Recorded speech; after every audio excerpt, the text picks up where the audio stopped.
কোরবানির পশুর হাট থেকে জাতীয় আলোচনায়, আর সেখান থেকে গবেষণা প্রতিষ্ঠানে। মিরপুর জাতীয় চিড়িয়াখানা থেকে মহিষটিকে সাভারের বাংলাদেশ প্রাণী সম্পদ গবেষণা প্রতিষ্ঠানে স্থানান্তর করা হয়েছে। প্রশাসনিক সিদ্ধান্তে রোববার রাতে এটি বিএলআরআই এর কাছে হস্তান্তর করা হয়।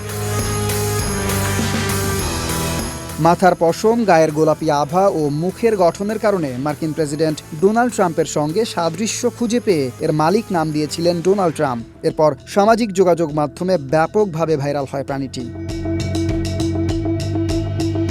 কোরবানির পশু হিসেবে বিক্রি হয়ে গেলেও ঈদের আগে স্বরাষ্ট্র মন্ত্রণালয়ের হস্তক্ষেপে প্রাণে বেঁচে যায় মহিষটি। RICL TMX, যুগের পর যুগ স্থাপনা থাকে মজবুত।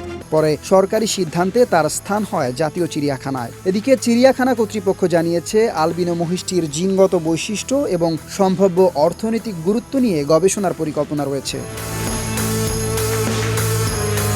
হাটের এক ভাইরাল মহিষ এখন গবেষণার কেন্দ্রবিন্দু। ডোনাল্ড ট্রাম্পের নতুন এই যাত্রা নিয়ে কৌতূহল এখন সবার।